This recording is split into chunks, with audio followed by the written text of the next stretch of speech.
school bus. All right, Yeah, I got to just pull you that want up. to transfer that over and just close that count. Okay.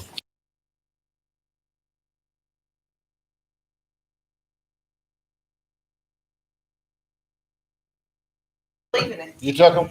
I was like, say, I got a bunch she sent me too. Thank you. Bye-bye. Huh?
Nobody ever knows why. All right. Good morning, everybody. We will call this meeting to order. If everybody will stand, we'll have Commissioner Murphy give our pledge and our prayer. Our head, please. Dear Heavenly Father, Lord, we thank you for this day. We thank you for all this great weather we're having here lately. Lord, we just ask that you put a hedge of protection around everybody in this country during these traumatic times, the pandemic and all the issues going on throughout the country with the election process. Lord, we just ask that you guide each and every one of us here today to make the proper decisions that best benefits any and all constituents here in Columbia County. Amen. Pledge allegiance to the flag of the United States of America and to the republic for which it stands, one nation, under God, indivisible, with liberty and justice for all.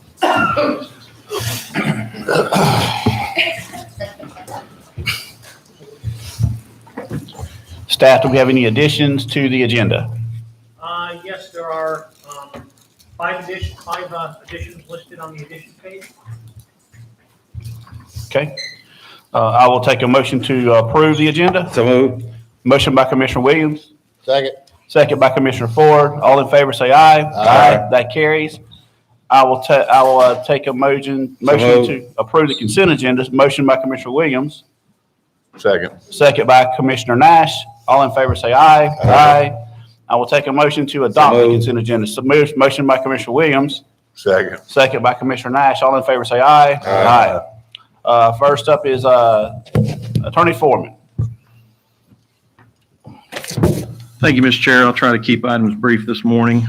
The first item that I had on the agenda was a request to set an adoption hearing. This is the ordinance that's going to amend the private road assessment program and road acceptance guidelines in the county code.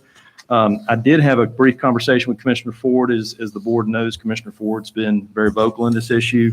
And I was going to ask that adoption hearing be set for the December meeting so Mr. Ford can be here. Okay, wishes of the board. I'll make a motion, we move that to December meeting. So moved. Second. Which December meeting? The December meeting, I think we're only going to have one. Oh, that's right, we Yeah. are. Okay.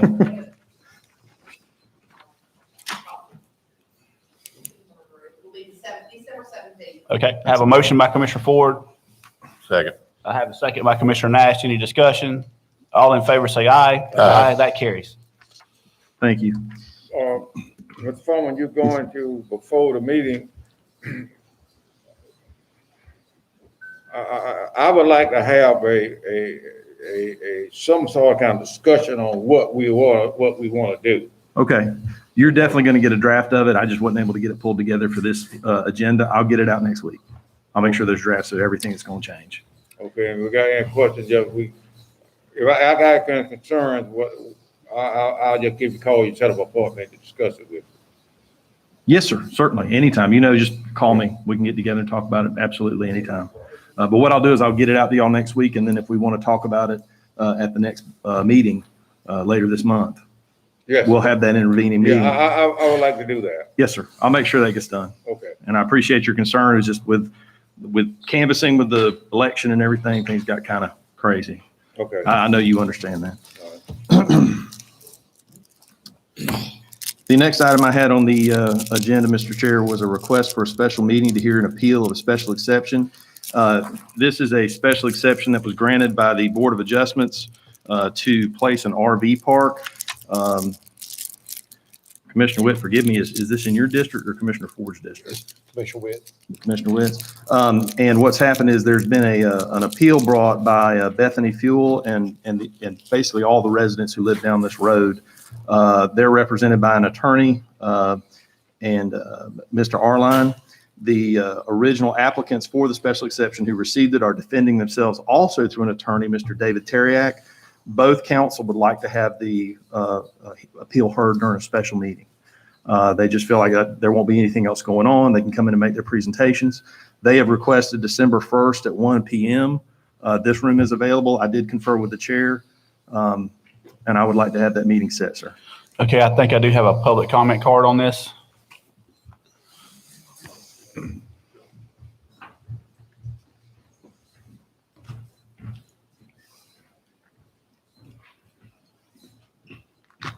Thank you, Mr. Chairman. Excuse me.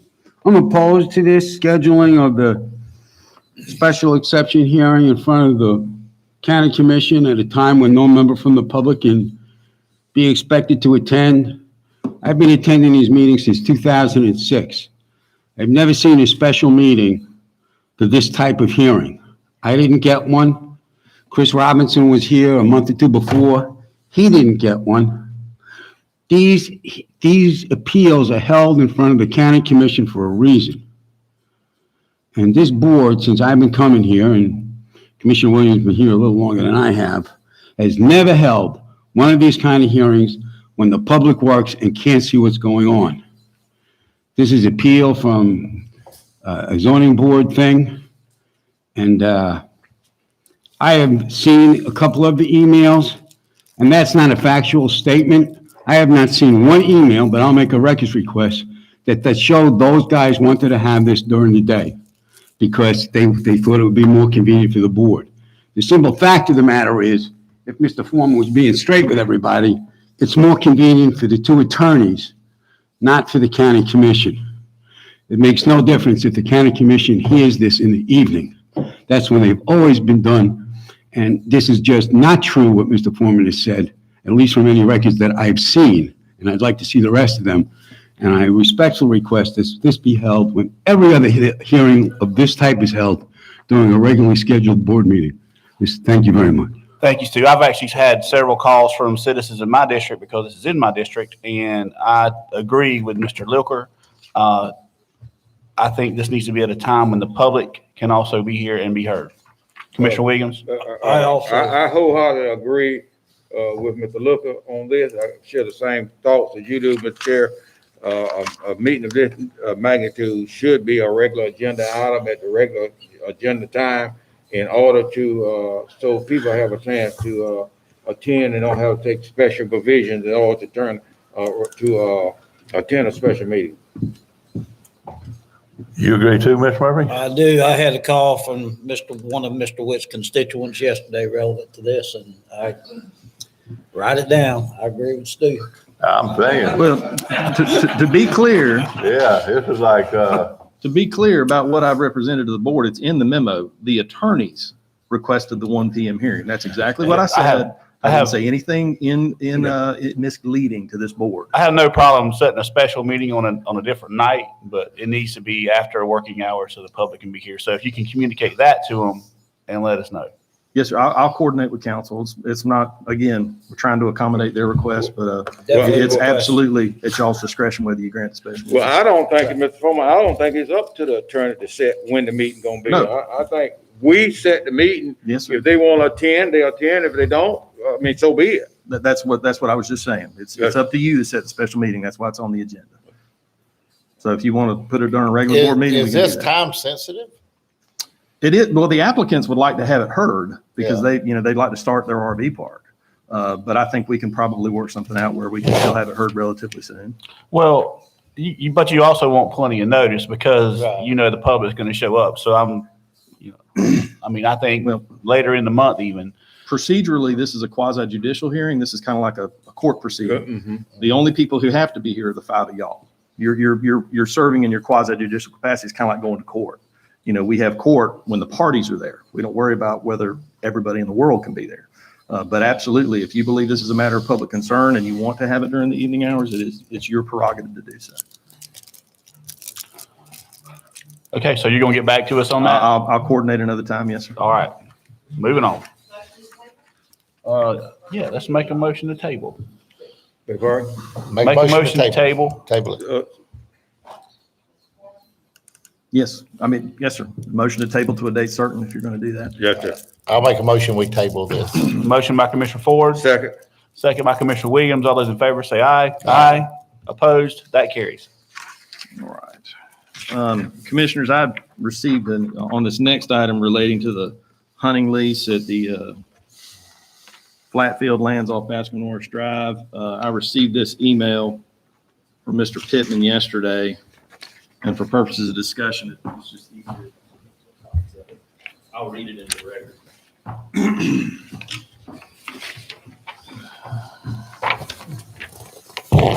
On the agenda is a draft hunting lease that I worked up based on some things Mr. Kirby found out through the timber industry, working with Ms. Chung.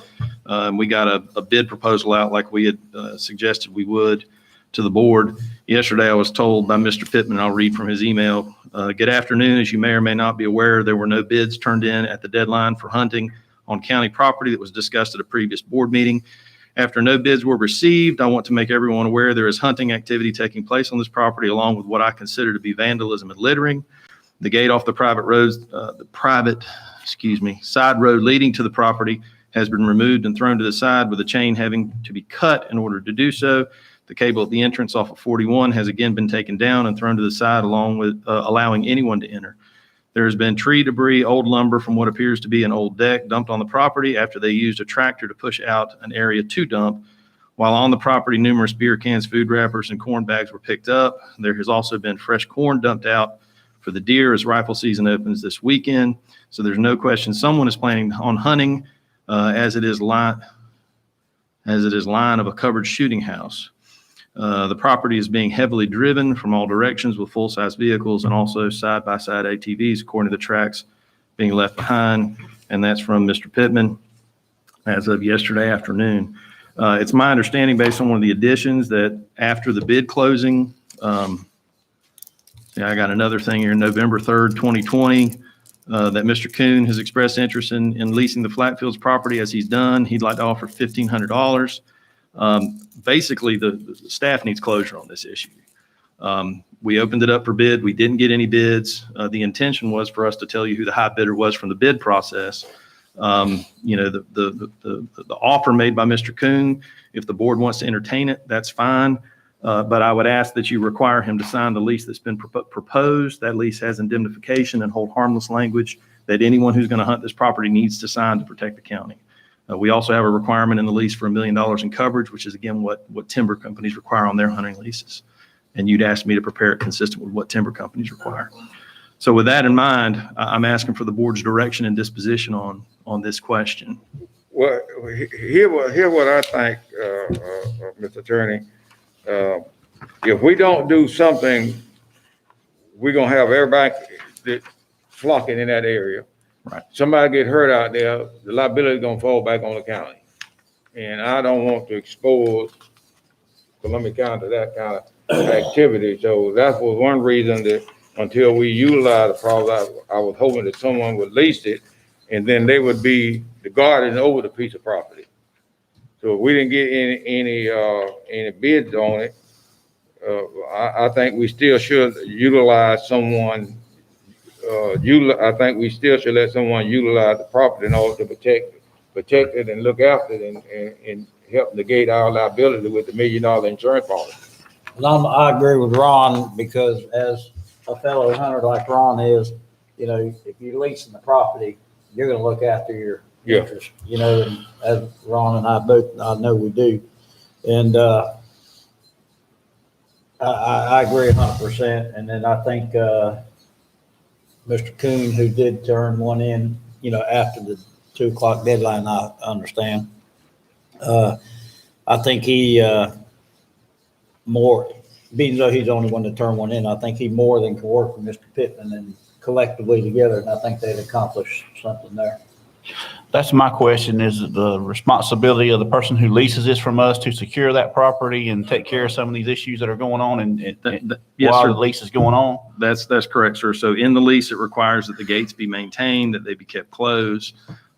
Because of the indemnification and hold harmless requirements of the lease of the lessee, it's in their best interest to make sure nobody else is on that property for us. So as Commissioner Williams correctly pointed out, this does encourage stewardship of the property that doesn't require county staff time.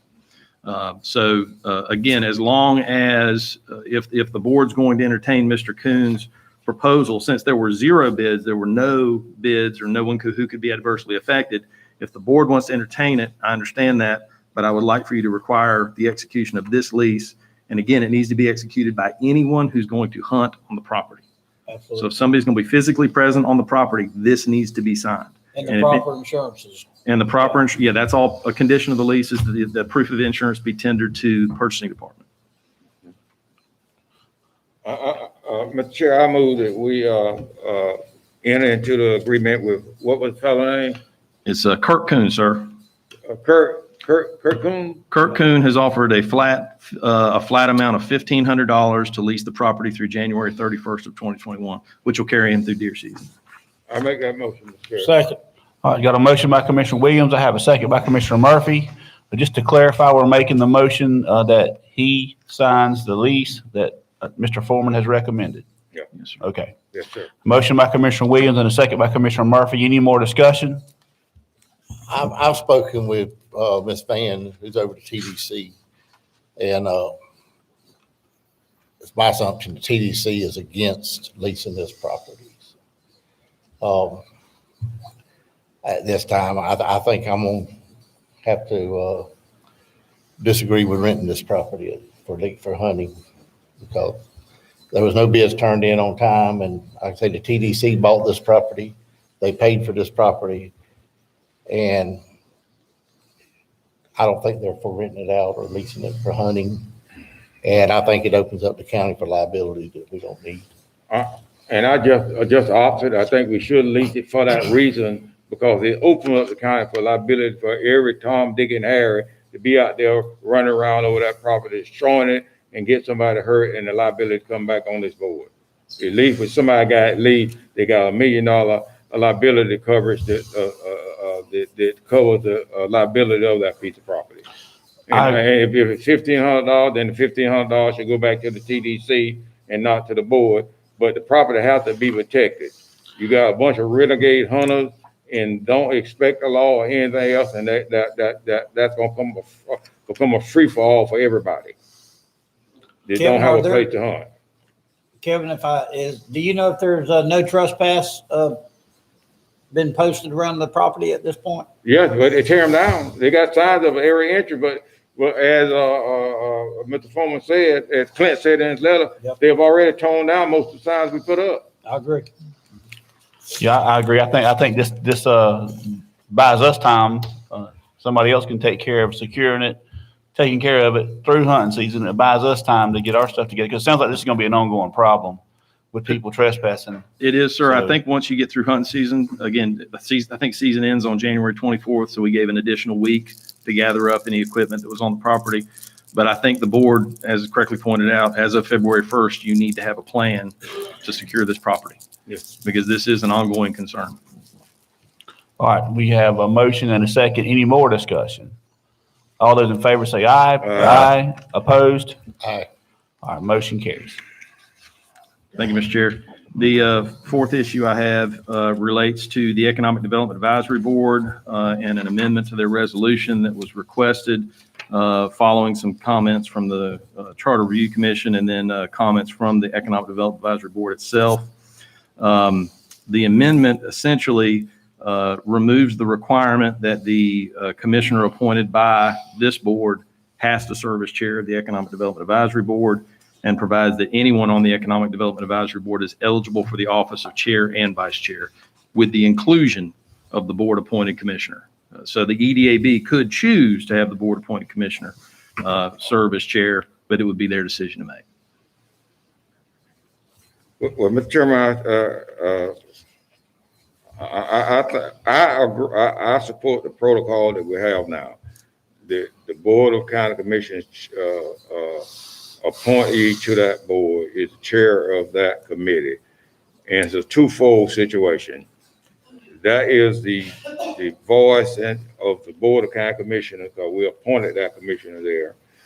It's not like he's bogarting the meeting, but he's our representative. That commissioner is signed for there, and I still think that he should be a chair. Now, I've talked with some TDC members, and most of them don't have a problem with it. We got one or two that want this done, and I don't agree. I think I agree with the majority of the board members that I have talked to that feel that there's no real concern that the board should have some oversight over the TDC, not as far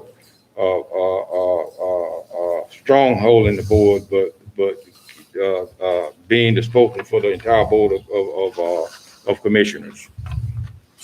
And Commissioner Williams, we had discussion in the last economic development meeting, and I understand what you're saying, and I agree with you. I don't see where a commissioner has influence over the board, you know, and, but what I asked is that simply that, you know, if put in resolution form and let the advisory committee basically have a discussion about it, because at the last meeting, I think Joel, you were there, and I know Glenn and them were there.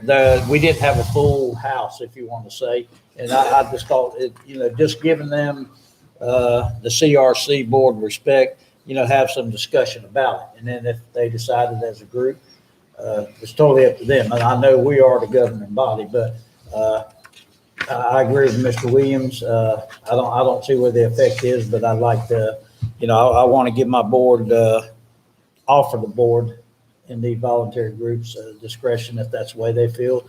I'm fine with it. I can work with it both ways myself, but I don't see the advantage.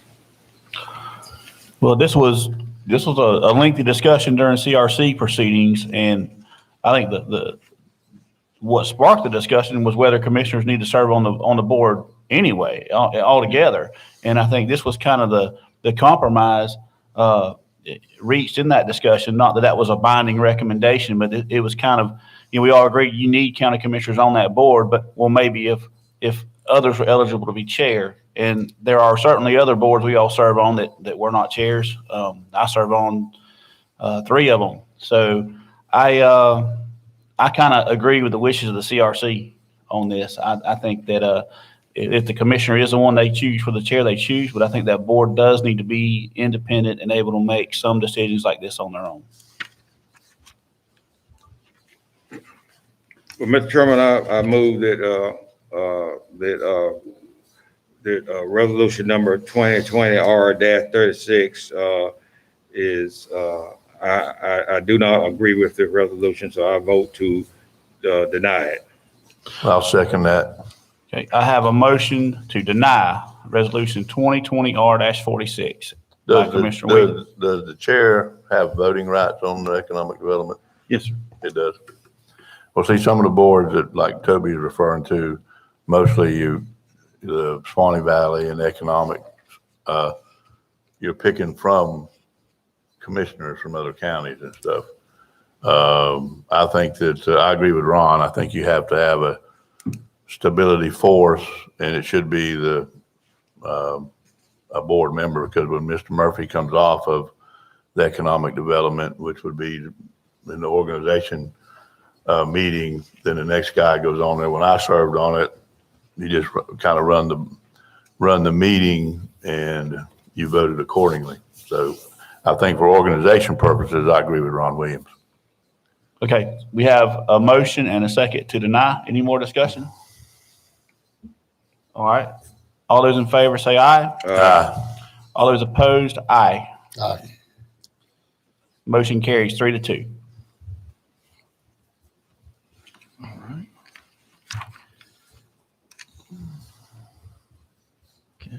The final issue is one that's come up before, and I've had a recent conversation with Ms. Van about it over at TDC regarding the composition of the TDC and the requirements of county ordinance and Florida statute. And what I've done there is summarize both for the board's information. And I know we're going to have an organizational meeting here pretty soon, and there's going to be appointments made. The ordinance 84R-1 says that the chairman of the Board of County Commissioners shall serve as chairman of the council, meaning the TDC.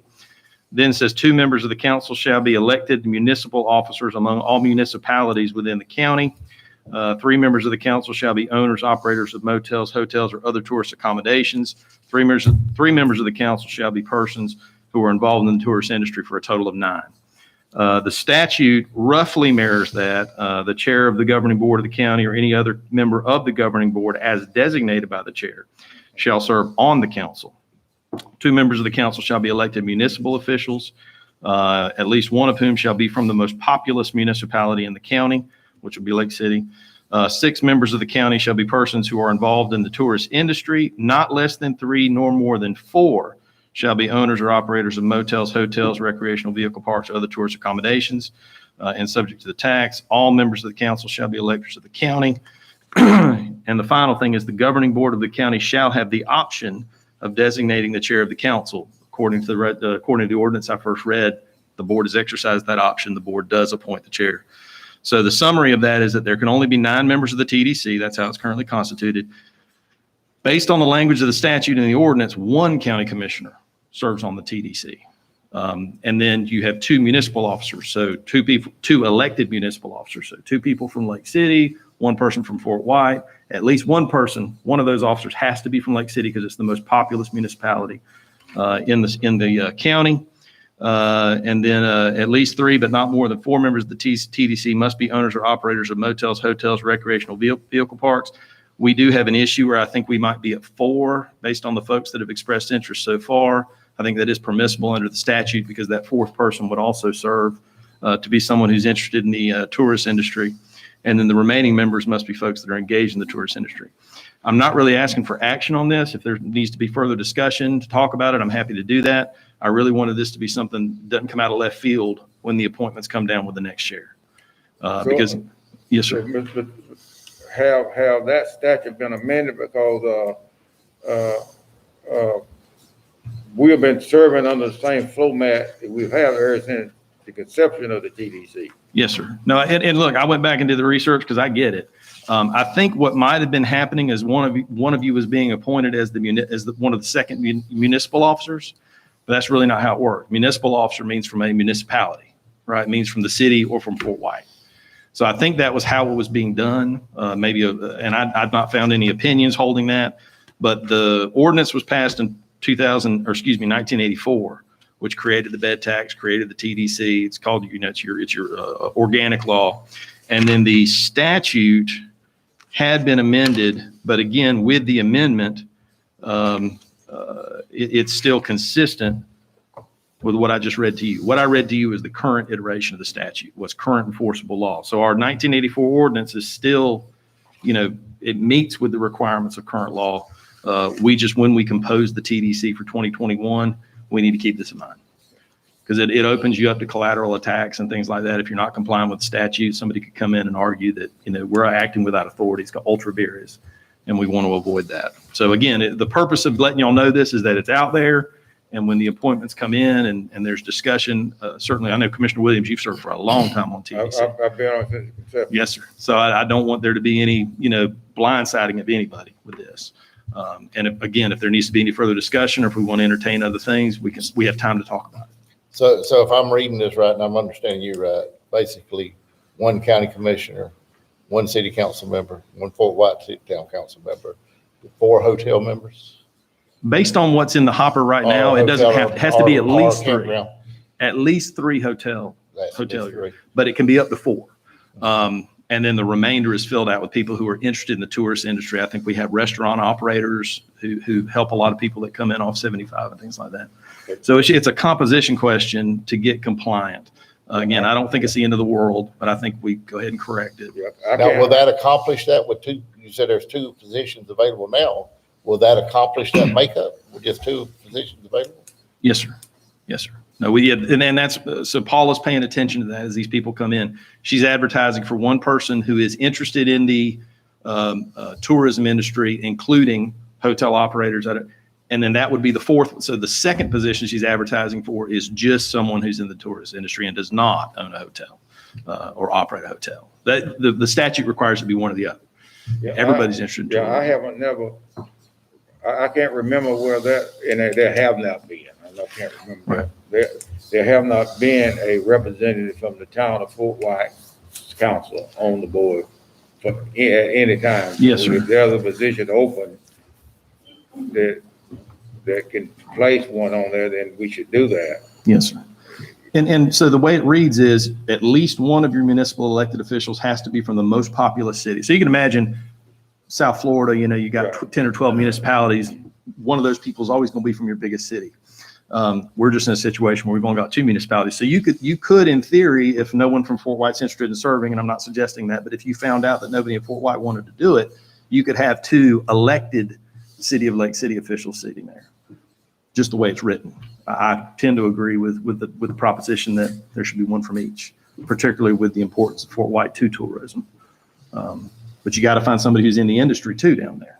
And also on the part that you read about the chair of the Board of County Commissioners should serve on TDC. And I thought somewhere they say, he or she designate. So that's the statute. So the 84, and that's one of the things we can talk about. The 84 ordinance says it's the chair of the Board of County Commissioners is the chair of the TDC.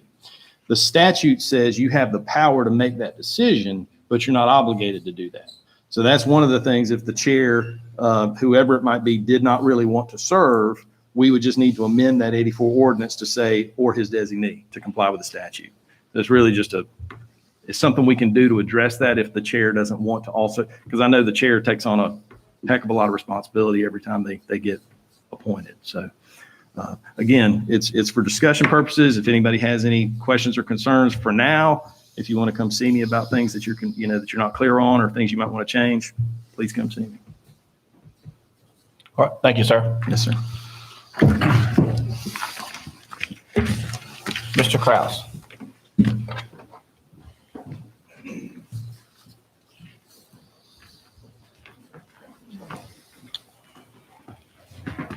Good morning. I'll also try and be brief. The first item on my agenda is Budget Amendment 2104, which is a request to return a portion of the excess budget to the property appraiser. Basically, at the end of every year, all the constitutional officers turn in any excess funds. The property appraiser did turn in excess funds. He would like to keep $28,053 to purchase a truck. They were originally going to buy the truck in the fiscal year, but because of COVID, they weren't able to. So basically, they're saying, please let us keep that money so we can go ahead and buy that truck. Okay, board. I agree. I make a motion to agree. Motion by Commissioner Williams, Second. second by Commissioner Ford. Any discussion? One question, David, Yes. being though on the election that just took place, of course, the voters, Columbia County, about the year-end funds. When does that go into effect? That would be a legal question. If it was just adopted at the election, yes. What? January 1st. January 1st, okay. That's all I had. Any more discussion? All in favor, say aye. Aye. Opposed? That carries. All right, the next item, you sort of talked a little bit about. We are requesting to cancel the first meeting in the month of December 2020. Basically, there's a conflict with the Florida Association of Counties meeting in Jacksonville. So we're requesting to cancel the first meeting in December, which would make your first meeting then on December 17th. That would be your organizational meeting. Okay, board. So move. Motion by Commissioner Williams, second by Commissioner Ford. Any discussion? All in favor, say aye. Aye. That carries. Thank you. The next thing is a revision to our personnel policy. You established several years back a policy that every year towards the end of November, we allow employees that have over 160 hours worth of sick leave and 160 hours worth of vacation time to buy back a portion of it so that they don't build these huge balances that are on our books. We can kind of keep the balances of leave controllable. So the way the policy currently reads is if you have 160 hours, anything in excess of 160 hours up to 40 hours can be bought back. Either 100% is vacation or 25% is sick leave. We're asking to clarify that. We think that the policy should read, if you have over 160 hours, you can buy back up to 40 hours of vacation or buy back up to 40 hours of sick leave.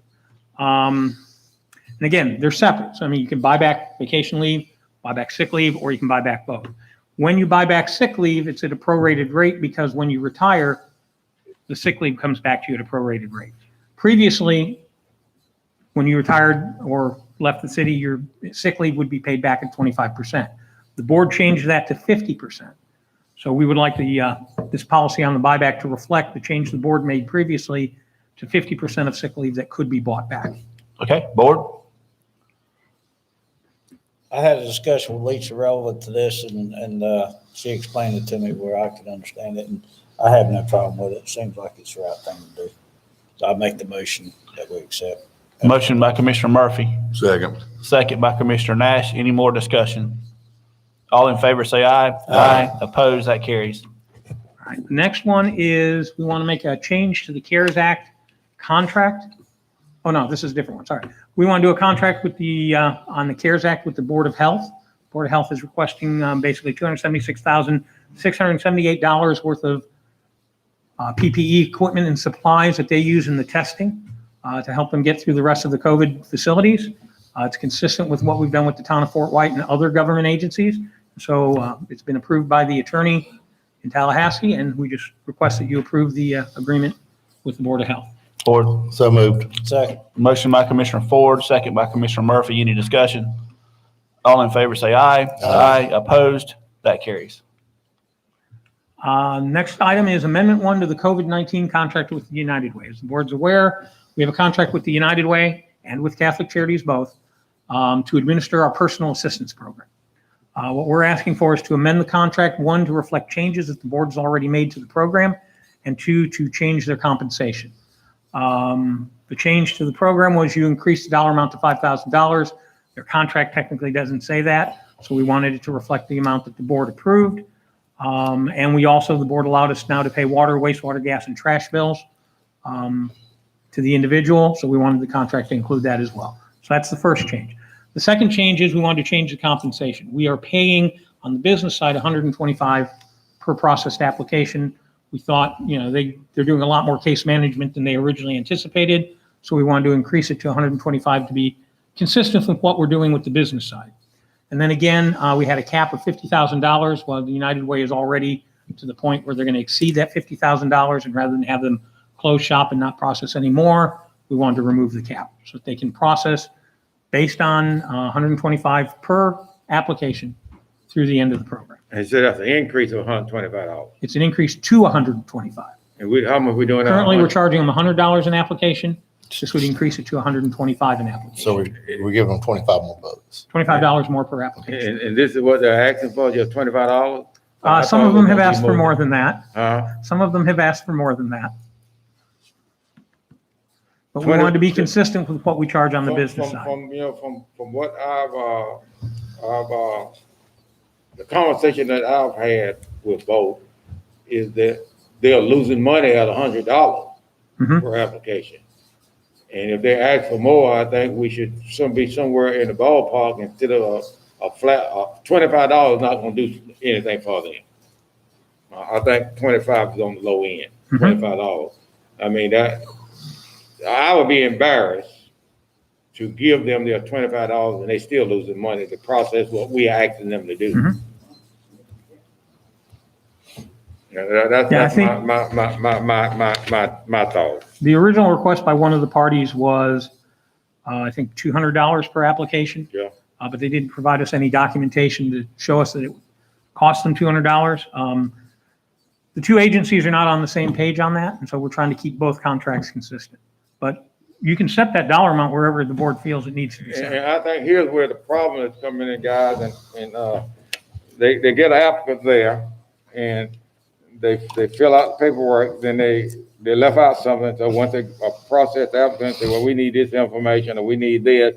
And literally they're having to go over the same application with a person sometimes 3 or 4 times to make sure that the application have all the information on it that is needed before it's processed. So they're losing money at what we get now. And 25 to me is not gonna get them out of the red with the $25. You want to do 150?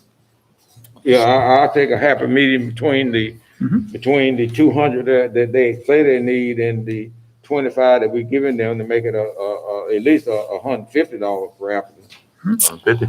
Make a motion. That's a motion. That's I have a motion by Commissioner Williams. Second. I have a second by Commissioner Ford. I had discussion. I'm still concerned with the pace of this. I'm still getting complaints that it's delayed, that it takes several weeks to get this through. If we give them this money, are they going to put more people on this and speed this up? And mind you, I'm getting more complaints on the business side than on the personal side, but I am getting complaints on the personal side. And I'm kind of disappointed with the whole thing and the speed of it because we wanted this out fast. We wanted this to be a a restrictive process, and it just seems like every day I'm getting phone calls and having to, follow up and intervene for people. So I'm not opposed to throwing money at it. That's why I gave you broad discretion, or we gave you broad discretion to fix these problems. However, and if this is a way to do that, this is the way to do that. But I do want it communicated with all our contractors that we're not happy with the pace. We need to get this out. Are we even anywhere close to getting through phase one? Yes, we were going to talk about that in the addition Okay. side. We've got a way to take care of that.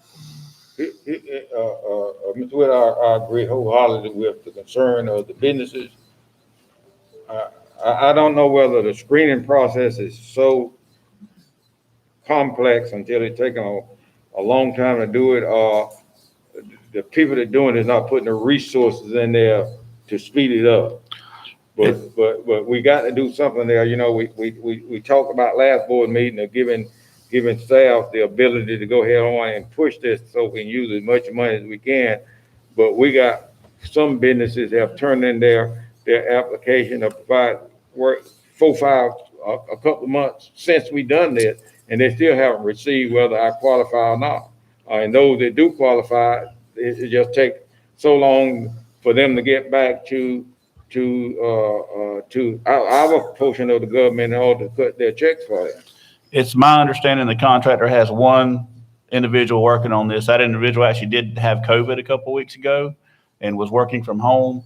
And since we have hired the two staff members in our office to kind of be a liaison, I've visited with them several times. They're doing an awesome job, but they are caught up and waiting on the contractor from Gainesville. So we can communicate with the contractor at Gainesville that we're not happy. I'm almost ready to make a motion to cancel the damn contract.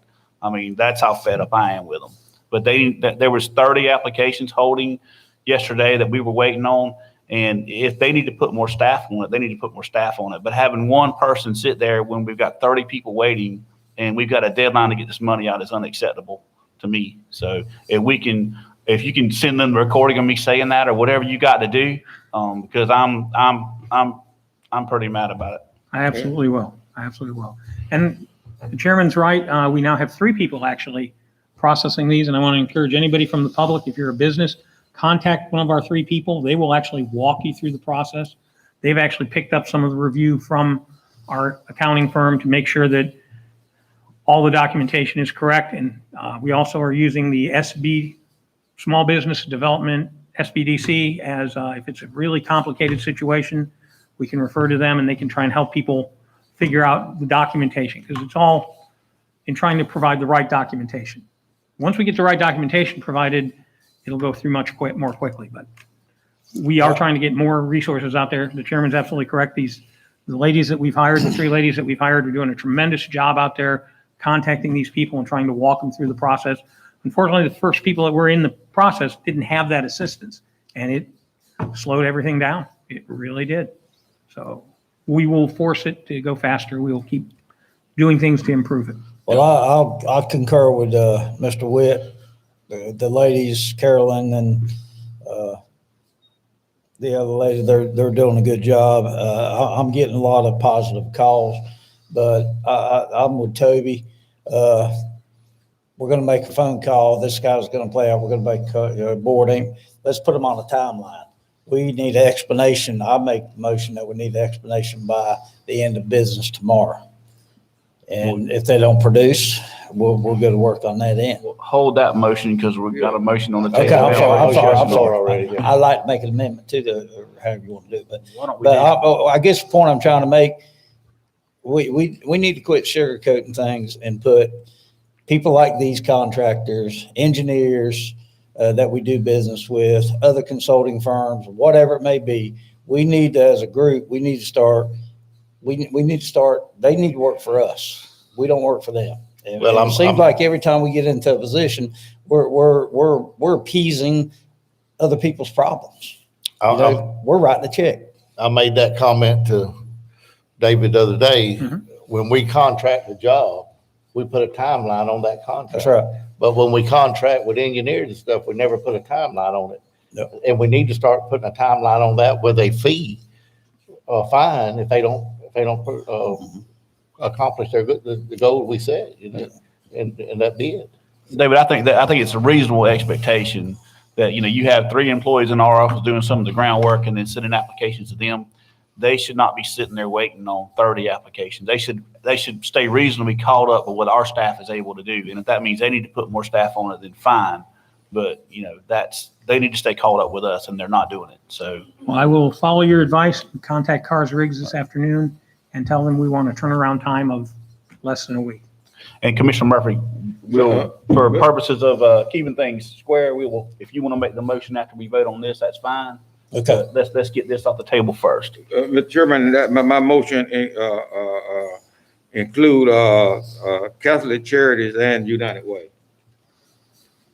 We actually need- Both of those, I'm taking care of 10 and 11 Okay. in one motion. Okay, so you want to raise the $150 per application, Catholic Charities and United Way. Yeah. All right, and that motion, does have a second, and any more discussion on that?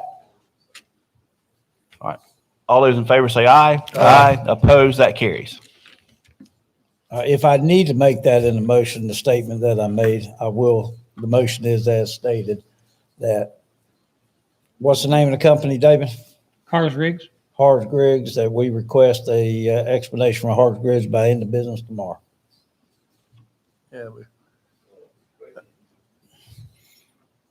No, just. Not make for a- somebody like you. Yeah, just make a statement. A statement. I mean, I don't know that we need it, but I would like to see an email what they said. Okay. That's fine. To see what you're adding something to an agenda in the middle of agenda and taking action and all that. Just make the statement and do your thing. Yeah, I think you have direction, so Yep. Yep. that motion will die for lack of a second, and we'll move on. And we will get it done. So the next item you've already voted on, which is the Catholic Charities contract. That brings me to the final regular item, which is, not the final one, RFP 2020M, which is post-storm emergency repairs. You've already seen the RFP. You've approved the ranking. They've gone out and they negotiated a contract with the contractor CA Boone Construction. And so now we're recommending approval of the contract with CA Boone Construction. Okay, board? So move. Second. Motion by Commissioner Murphy. I have a second by Commissioner Williams. Any discussion? All in favor, say aye. Aye. Opposed, that carries. And then the final one on this, before we go to the additions, is providing water for industrial customers at the North Florida Mega Industrial Park.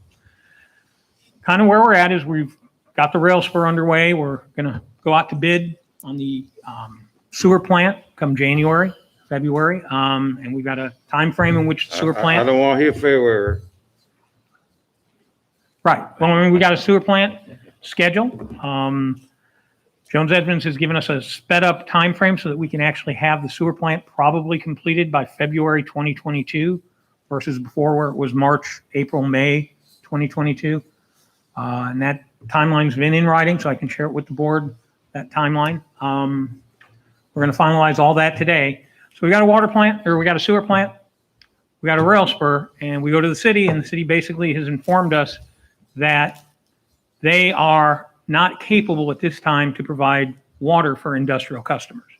They're able to provide potable water for drinking and toilets, but they cannot provide water for industrial use, which puts us in a situation of we cannot attract industrial clients unless we have water for them. So we are asking direction of the board, should we proceed with getting a consumptive use permit and possibly going into the business of providing raw water to industrial clients? Or how does the board wish to proceed? It doesn't make a lot of sense to build a $10 million sewer plant if you don't have water. Okay, before we start, I do have a public comment on this.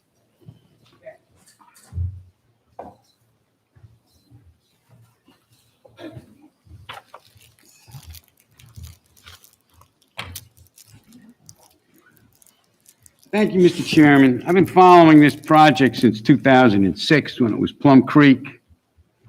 And then Peggy Clanton called it the Port of the Segi Bra when the signs got all screwy in front of it. And now we call it Weyerhaeuser.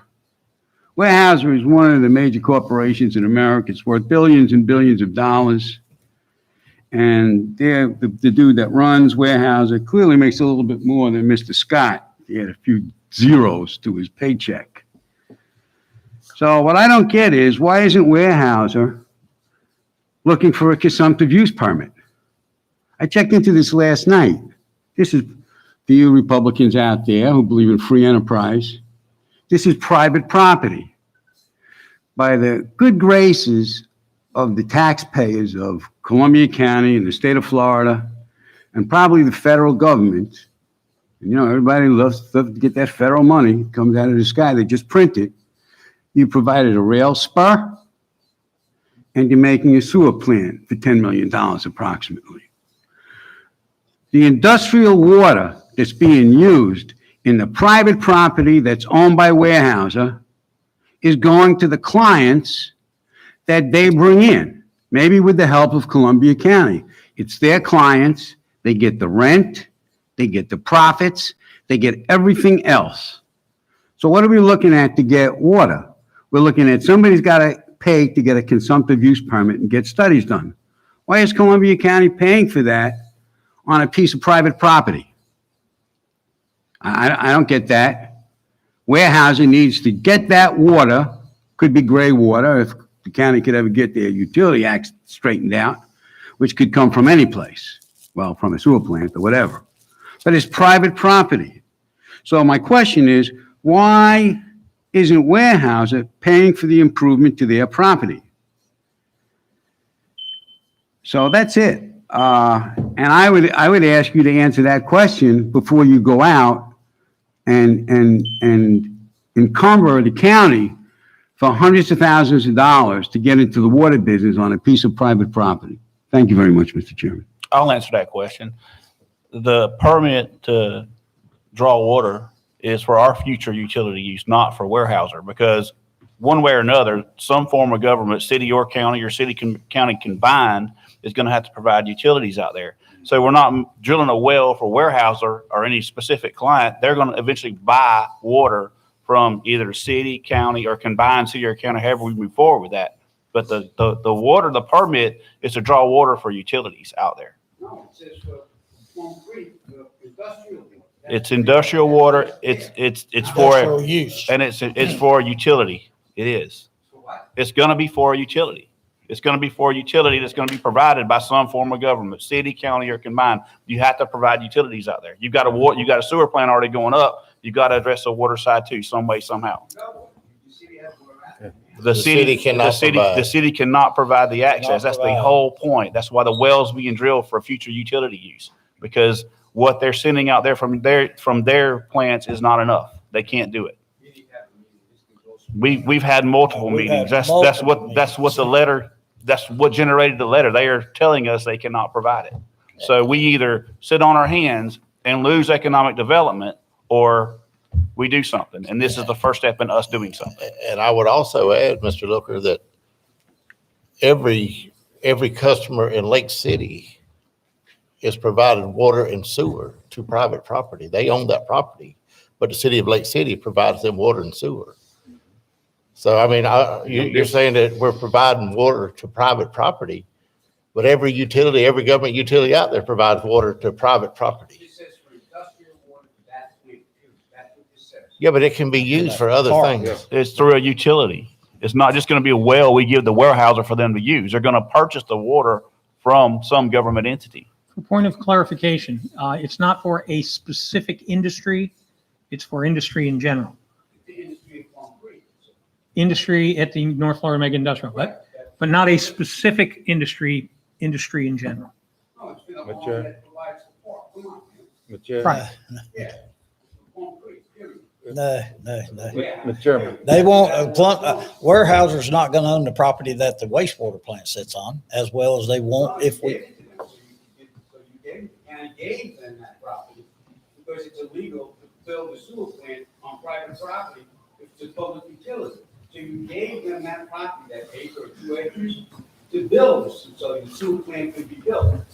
So now they gave you that property, I should say. Yeah. Now that's public property. Right. That's going to supply, and that's understandable. That's going to do that. But this is not potable water you're looking at. This is industrial water. That's what it says. Commissioner Williams?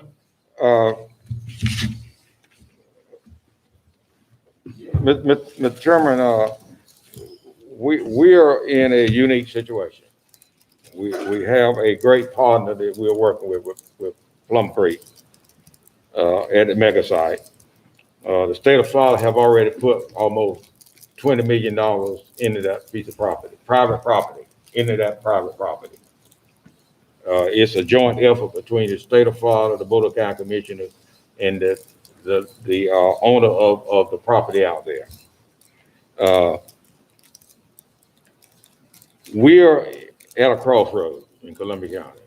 If we want to continue the growth of Columbia County, we have a economic development department that goes out and work their butts off to get companies to locate here in Columbia County.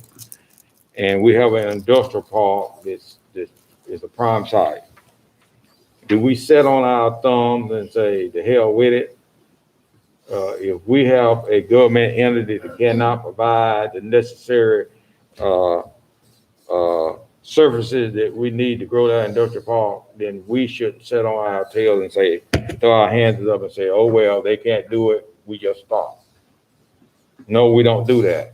We do what this county need to do as a Board of County Commissioners in order to develop that park out there. Remember, we're the ones that signed the agreement with the state of Florida by so many years that we have to generate X amount of jobs, but we have to pay this money back. Now, whether it's raw water or raw sewage, I don't give a damn. I just want us to do what we got to do for the future generations of this county, our children, their children, and their and their children. And this is a step forward for us to do that. If we have to go into the utility business, then so be it, we go into the utility business. If the first stage of it is applying for a consumptive use permit for a raw well, then by God, that's what we should do. And I will add, when I run for county commissioner, one of the things I run on was economic development. And I was saying it 2 years ago. Every time we get an opportunity, it falls to the wayside because we cannot provide them utilities. And here we are again, dealing with the same issues that we've been dealing with for 10 to 15 years. That has not been, they've not even made an attempt to solve these issues. And I agree with Mr. Williams. It's time that we take the bull by the horns and do what we need to do to be able to draw economic development to Columbia County. And the utilities are a must to draw economic development. And I'll take it a step farther, Commissioner Ford, that, say it like it is. Swanee River Water Management has indicated to us, we got a lot better chance of getting the cup than the city of Lake City does as of today. Yes. Some people ain't gonna like that statement. Some people may. Doesn't matter to me. So if you're looking for direction from me, go forth and do whatever's necessary to get after RFPs, whatever you got to do, RFQs. Let's get it rolling because time is of the essence. Because who knows who's fixing to knock on the door tomorrow. We played with this thing enough. Private lands, this land's whatever. Stu, we'll get Stu straightened out on that. But I say let's roll with it now. We ain't got no time to sit around. Is that a motion? Yes. Second. Motion by Commissioner But Motion by Commissioner Murphy, second by Commissioner Nash. Any more discussion? All in favor say aye. Aye. Opposed, that carries. To answer You the can't question, budget something that you don't know that's coming up. But I saved a lot of money on paving my road, so I'm gonna give it up. I got it covered. you better be careful what you say there, boy. Be careful. Kevin will take that money. Come on, me and Kevin work. Yeah. so on the additional items, the first resolution is Resolution 2020R-47. You have a Pro EMS here in the audience. They're requesting a COPCN. Board, Make a motion to grant. I second it. motion by Commissioner Nash, second by Commissioner Ford. Any discussion? All those in favor say aye. Aye. Opposed, that carries. The next item is the Sheriff's Department Return of Unspent Appropriations. This is very similar to what the property appraiser did. He's turning over $896,816.10 back to the county of unspent monies.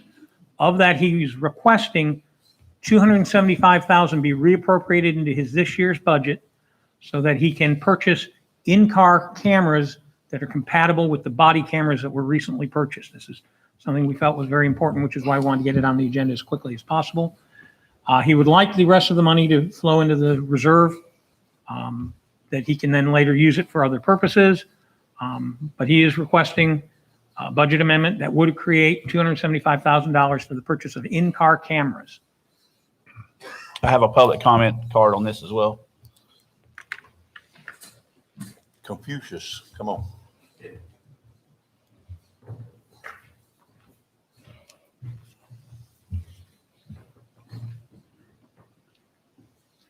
Thank you, Mr. Chairman. I don't see anybody from the sheriff's office here, but they're asking for $275,000 of money.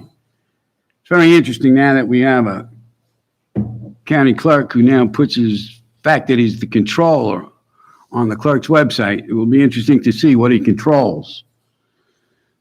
The sheriff is asking for $275,000. I just heard Mr. Kraus mention before the word documentation, that you hadn't gotten documentation from the folks doing the CARES Act. So you don't know how much that's going to cost. Now you got a sheriff, and this is probably money well spent. That's not the issue. The issue, he says, he's asking for $275,000 to spend. Where's the documentation? Is it going to be $200,000, the way Columbia County budgets everything, and you have $50,000 left over to pave one of Mr. Murphy's roads? Where is the documentation? How can the board approve this without knowing how much it's going to cost, other than what he says? And that's my question. I mean, it's time you guys got to tighten up. I've been doing this forever. Where is the documentation? And let the record reflect that Rocky Ford is shaking his head, yes. There's no documentation. It's money that's needed. He needed body cameras, and everybody knows everybody needs body cameras today. He wants to upgrade his car cameras. That's really important. Where is the documentation? He's responsible for providing documentation just as well as every other agency in this county, because you guys have control of the money. That's your primary fiduciary job, and that's Mr. What's his name? Swisher's, thank you. Sorry, it's the anesthesia. That's Mr. Swisher's job to look over the money. So I would respectfully request that you get some sort of budget on this, or fees or amounts, before you approve this. Thank you very much, Mr. Chairman. Thank you, Stu. David, I have a question. Do we normally, how does the sheriff usually report his spending? Does he do it with documentation, or? Typically, the sheriff provides you a budget every year. Once you approve his budget, he's got the money, and, he obviously can be audited just like anybody else. So the clerk actually, the clerk make sure the money is spent on sheriff department items, or? Absolutely. Okay. Yeah. So here, I'll make a motion. We approve the purchase of the cameras for the amount of the cameras, and the balance of the funds from this money goes into the jail fund to pay for the jail. We just set aside $1.3 million for the sheriff for his contingency. And like I say, I've said it before, we keep reserves for emergency purposes. And I think right now we're trying to pay for a jail, among other things. And I think there's money that's left over from this order to go to the jail at this time. Second. Have a motion by Commissioner Ford and a second by Commissioner Nash. Any more discussion? All those in favor say aye. Aye. Opposed? That carries.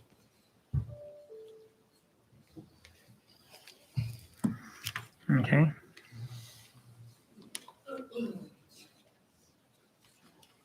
Permission to enter private property on Drew Feigl Avenue. This came up after the agenda was published.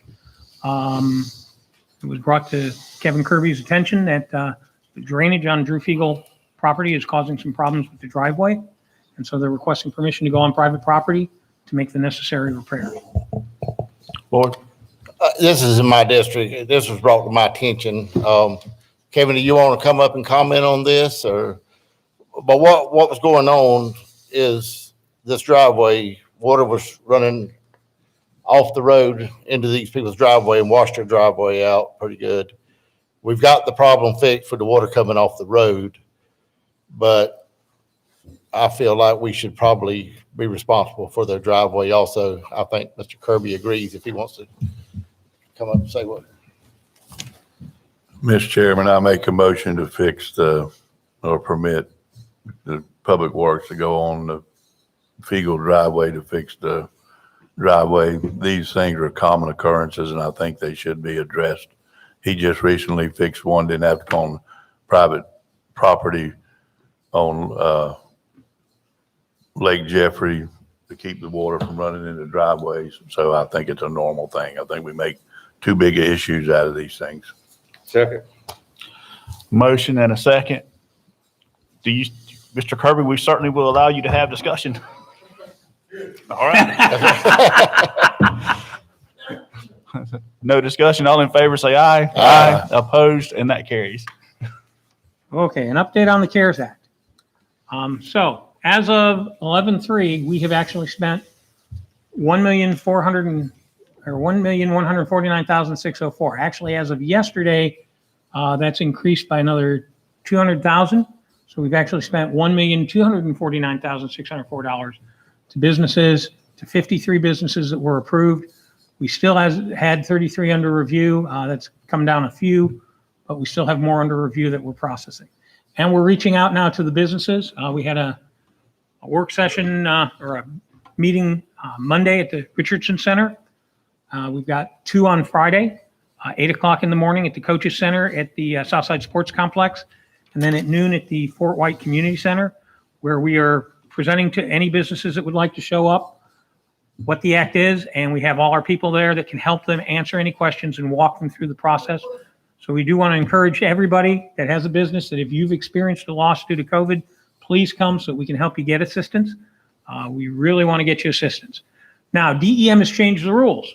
They've now passed out different deadlines, and Ben's working on the CARES Act diligently to comply with these new rules. November 16th, 2020, we have to submit all of our requests for reimbursements for phase 1 and phase 2. November 16th, then, we also have to submit a revised spending plan, which is in your packet. Then December 3rd, we have to actually submit our request for reimbursement for all of phase 3.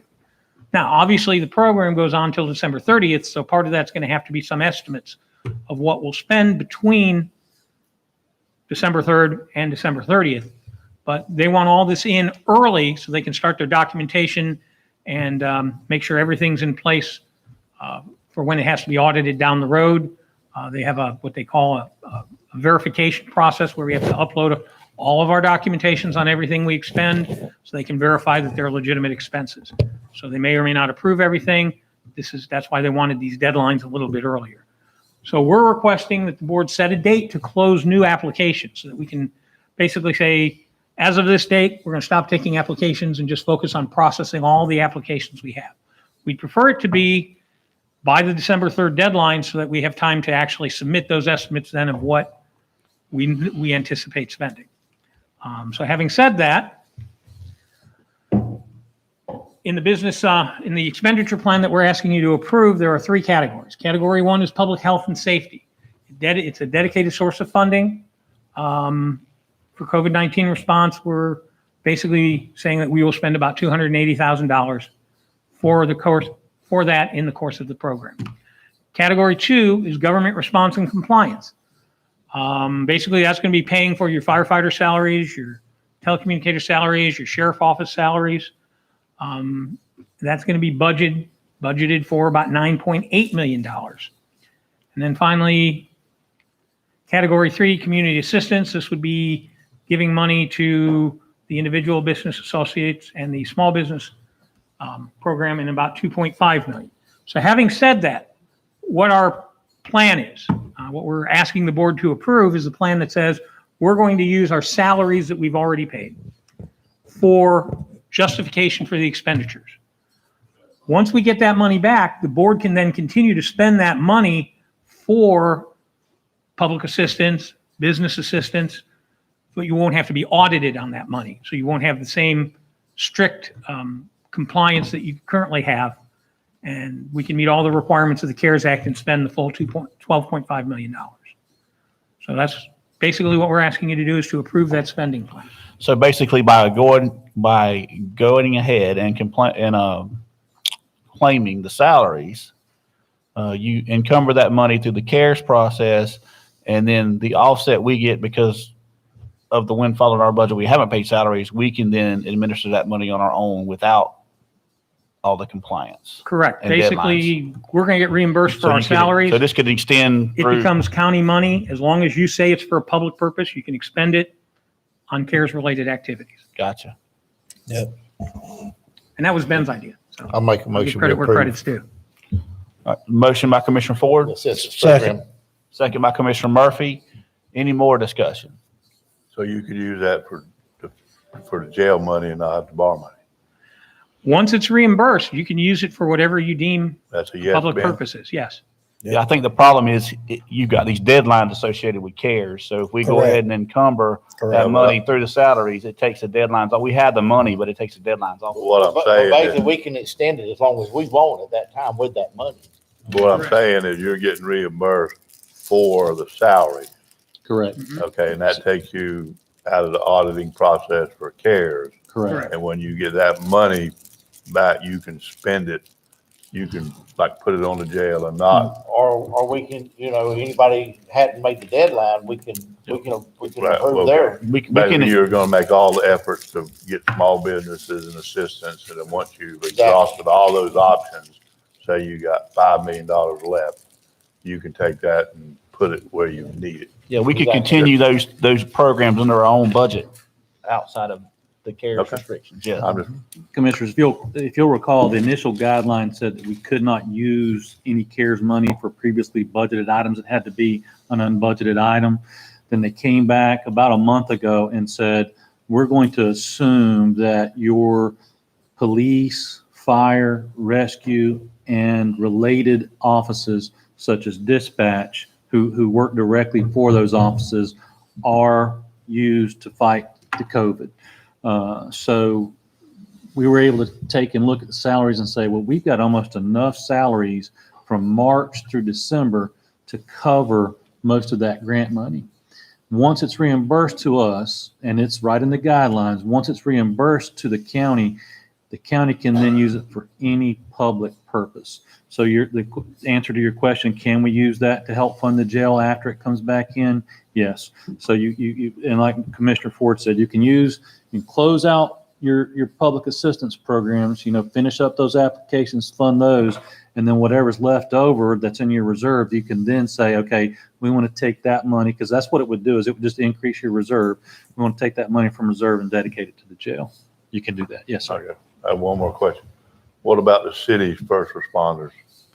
Do they have to apply or through This- us or? They do, and they've told us that they're not going to submit anything. So, and if the city submitted for their first responders, then we would reimburse the city for that money, and then you would not be able to use that for your jail. Okay. All right, we have a motion and a second. Any more discussion? All those in favor say aye. Aye. Opposed? That carries. And then the last item you've already addressed. So Okay. thank you very much. I'll take open comment, 2 minutes. All right, Madam Clerk. Commissioner Murphy. Are we not doing anything with the anti-Modax thing, or is this just? He didn't add that on. Ben's David's gonna look at that. We gave David broad discretion, so he's gonna look at that and bring something back. Okay. Commissioner Nash. No.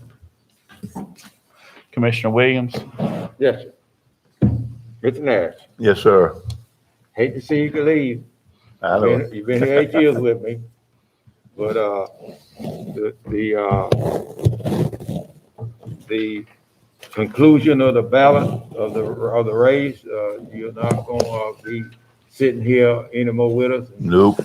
We, appreciate the time that you have served, your district in Columbia County, and we hope you the best luck in the world, all the luck in the world. I thank you for that. I concur, Ron. He ain't going far. Stu's gonna have a partner sitting right Yeah. beside him. A junior editor. Anybody that dedicates a framed shirt for the Bucky Nash Car Wash, I mean, they are hooked at the hip, so. Yeah. But I appreciate everything you done and taught me, Commissioner Nash, and, you ain't going nowhere. We'll still be here. I'd like to say same thing, Bucky. It's been a pleasure working with you the last 2 years. You have taught me a lot on the budget, and like I say, I appreciate what you've done, taking me under your wing kind of and helping me get started with this job. So like I say, you was It's been a pleasure. I mean, my last campaign, you certainly gave me a lot of good advice, and you've always been there to give me advice. If you remember a couple years ago, we're sitting in DC at a little pub, and we had the conversation, man, wouldn't this look good in the Blanche? And so you kind of encouraged me to do that. You've been there with me to give me advice on that, and I will continue to seek your advice on that business venture. And I appreciate all you've done for the county and for us. And we're going to miss you. I appreciate it. Yeah, it started 8 years ago. I just really wanted to, because I lived here all my life, to give back to the community.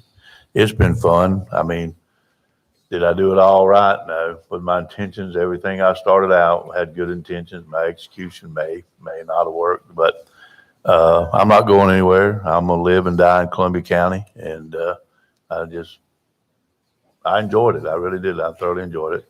Now, last November when I signed up, it was more because of the quality of the people to work with, Joel, David, Ben, not so much Kevin, the board, just stuff like that. And it's really the quality, you got to give yourself credit. It ain't like you guys, you two especially, easy to talk to and can work out things, so it encouraged me. But then as I went through the process of going out, and that little voice, Buck, what are you doing? Buck, what are you doing? So, it come to the point where I just went into homes and stuff and visited with people that I knew that were retired, and I kind of felt like I was shortchanging my wife, missing out on some things. So, I'm happy to be where I'm at, and it is emotional. So I'll leave it at that, and I'm not going anywhere. I got a great friend back there in Tom Autumn. I'll tell you a story about that. I met him campaigning 8 years ago. He bought me a fish sandwich out there when I was standing out there at the church campaigning, and I hadn't been able to get rid of him since. A good guy. But anyway, thank you very much. We do got openings on the TDC. No. What was that? So we got openings on the TDC. I'm good. I'll take a little break for a while. One last thing, I just asked everybody to keep the Hunter family in their prayers with the passing of Mr. WL. I know it's tough for Glenn to come here today with so much on their plate there, but just like everybody keep that in mind. Okay. Motion to So moved. Jay, have anything? I said Madam Clerk. That means you too. Madam Clerk,